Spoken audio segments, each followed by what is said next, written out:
আমাদের পুকুরের পরিবেশটা এখন কেমন হয়েছে দেখছেন? এখন সব জায়গা সবুজ। সরিষা ফুল ছিল, সরিষা ফুল ঝরে গিয়ে এখন ওই যে ফল পেকে যাচ্ছে ভাব, দুই একটা ফল আবার আছে।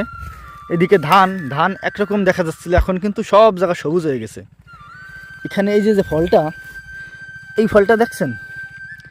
এই ফলগুলো আমি দেখেছি আমেরিকার একটা দোকানে দেখাচ্ছে যে এই ফলগুলো আমরা $3 না কয় ডলার জানি দাম, এটা দিয়ে কিনতে হবে। তাহলে ভাবেন আমাদের এখানে আমরা ফ্রি পাচ্ছি এই ফলগুলো। এই ফলগুলো আসলে কী হয় আমি নিজেও জানি না। এই ফলের ভিতরে একটা বিচি হয়, যদিও ফলটা এখনো বতি হয়নি, তারপরে যে বিচি হয়েছে। এই বিচি খায় না কি বলে করে কি জানি না আমি।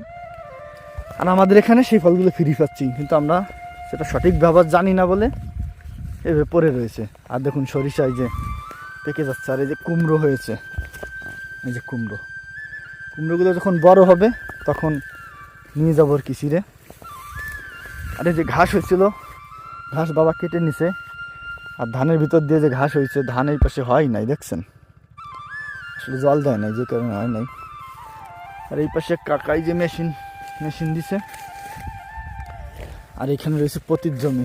আর বিলের দিক যতই তাকাবেন সব সবুজ আর সবুজ, সব সবুজ ধানে ভরপুর। এখন সবুজ দেখতেছেন, কিছুদিন পরে ধান যখন একটু বড় হবে তখন লালচে রূপ ধারণ করবে, তখন লাল লাল দেখা যাবে। এবং তারপরে ধান যখন পেকে যাবে একেবারে সোনালি ফসল ধানের পরিণত হয়ে যাবে। এই পাশ দিয়ে যাওয়ার পথ আছে।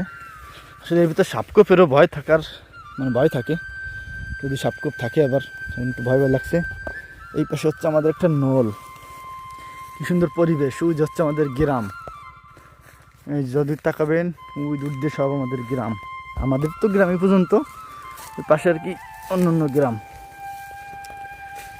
এই যে হচ্ছে আমাদের পুকুরের আরেক পাশ। কোন অবস্থা, পুকুরটা সামনের বার আর বিক্রি করবো না, সামনের বার নিজেই ধরবো নাকি পারি নাকি। ডুবে গেছিলাম রে ভাই, প্রায় ঘাস হয়েছে কি পরিমাণে। হাই সাপকোপ থাকলে চল যা, ধস্তিকমনি চলে যা সাপকোপ। আর এই পাশে এই যে ওই মাসিকে বর্গা দিছি, মাসি যে লাগাইছে বেগুন, তারপরে মরিচ, দেখেন এই যে কফিগুলো যদি এখন আর খাওয়ার মতো নাই, বতি হয়ে গেছে এগুলো।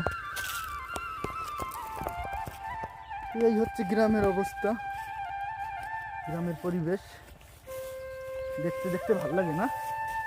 এই পাশে একটা নালা আছে, জল চলাচল করছে এখান দিয়ে। উপর দিয়ে যে আমরা লাগাইছি, এই পাশে হচ্ছে আমাদের গাছ, মরিচ গাছ আছে। এই যে পেঁয়াজ, এটা তো আগেই দেখাইছি। এই পাশে আছে আলু, এই যে আলু। তো ঠিক আছে, ভালো থাকেন সবাই। মাঝে মধ্যে একটু দেখতে আসি আমাদের পুকুর পাড়ের কী অবস্থা। আর এই পাশে আছে কুমড়ো গাছ, দেখুন কি পরিমাণে কুমড়ো হলে আপনাদের দেবো, ঠিক আছে, নিতে আসবেন।